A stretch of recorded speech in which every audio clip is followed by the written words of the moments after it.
एउटा कसरी माछा खाछन् एउटा माछालाई मारेर खाछन्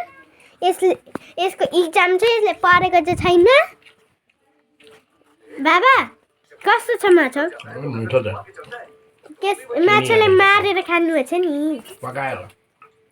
मार्नु भयो फेरि पकाएको होइन पहिले पकाएको फेरि मारेको होइन माछा लिएर आएको माछा त्यहाँ काटेको फेरि प्लास्टिकमा लिएर आएर पकाएको यहाँ हेर्नु त माछालाई